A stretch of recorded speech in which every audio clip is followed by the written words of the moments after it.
শাহৰুখ খান কোন আমি কিয় চিন্তা কৰো আমাৰ ইয়াত কত শাহৰুখ খান আছে হয় নহয় ডক্টৰ বেজবৰুৱা ওলাব আমি তাৰে চিন্তা কৰো প্ৰাগ টিভি সঞ্জীৱ নাৰায়ণে 2 এদিনতে ডক্টৰ বেজবৰুৱা ৰিলিজ দিব গতিকে সকলোৰ চিন্তা হ'ব লাগে যে আমি ডক্টৰ বেজবৰুৱাখন চাব লাগে মই নাজানো এইবিলাক মইতো নাজানো এইবিলাক চাব আপুনি ধুনীয়াকৈ চাই আহক ইউ উইল গেট ফুল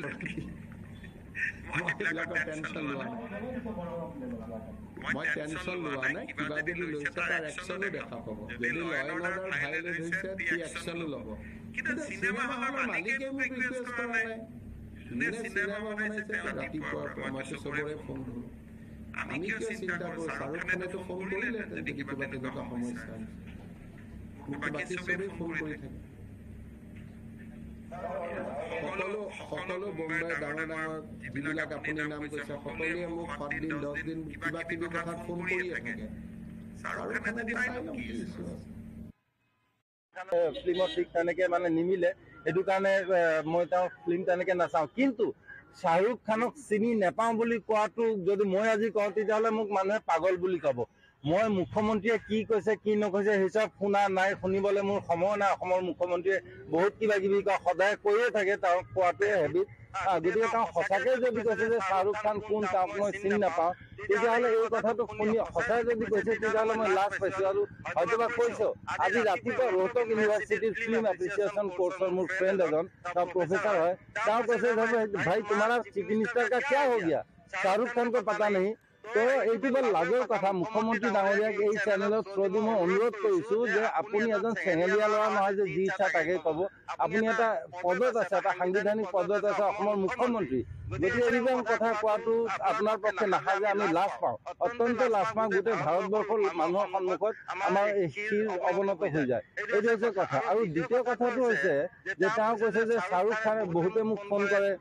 শাহৰুখ খানে মোক ফোন কৰিলে কিবা প্ৰব্লেম হ'লে মই চাম তাৰমানে কিবা প্ৰব্লেম হ'লে শাহৰুখ খানে ফোন কৰিবই লাগিব নেকি এইটোতো সাংঘাতিক স্বেচ্ছাচাৰী মনোভাৱ কৰিছে আৰু আটাইতকৈ ডাঙৰ কথাটো হ'ল যে আমি কি চাম কি নাচাম কি পিন্ধিম কি খাম এইটো ৰাষ্ট্ৰই ঠিক কৰি দিব নেকি এইটোতো হিটলাৰী চিষ্টেম হ'ল নাইবা কোনো অৰ্গানাইজেশ্যনে ঠিক কৰি দিব নেকি যে আমি কি চিনেমা চাম কি চিনেমা নাচাম গতিকে এইচব বন্ধ কৰিব লাগে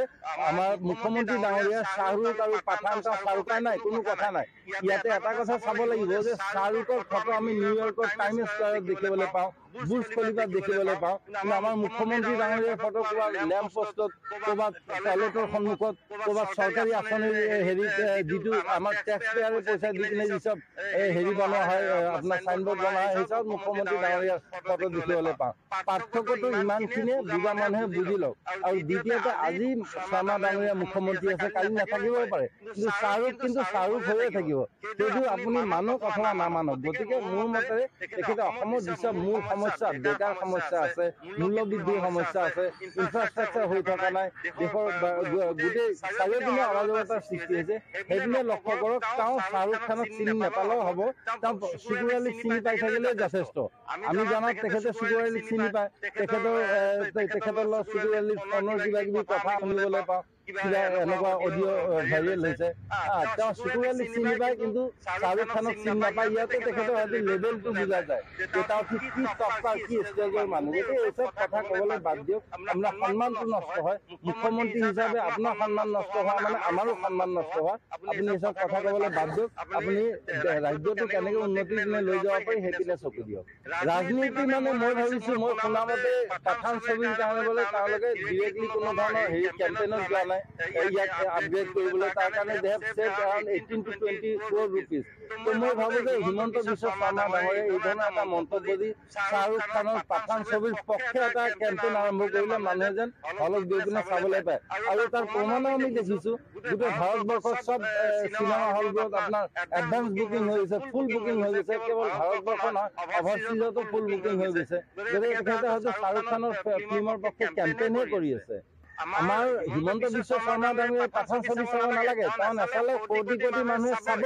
চাবলৈ ইতিমধ্যে হলবোৰ বুক কৰি থৈ দিছে তেওঁ নাচালে পাঠান চলি যাব তেখেতে পাঠান ছবি চোৱাৰ যি 2-3 ঘণ্টা সময় হয়তো বা নষ্ট হ'ব সেইটো নহয় ৰাজ্যৰ উন্নতিৰ পক্ষে কামত লগাওক মইতো নাজানো, কাৰণ কি মোৰ কথাটো হৈছে যে এজন মুখ্যমন্ত্ৰী হৈ কিনে এটা সাংবিধানিক পদত থাকি কিনে এই ধৰণৰ বেবেলিয়ান কথা কোৱাটো এইটোত মই আচৰিত হৈছো, মই লজ্জিত হৈছো। এইচব কথা কোৱা বন্ধ কৰিব লাগে আমাৰ শৰ্মা ডাঙৰীয়া, আমাৰ মুখ্যমন্ত্ৰী ডাঙৰীয়া।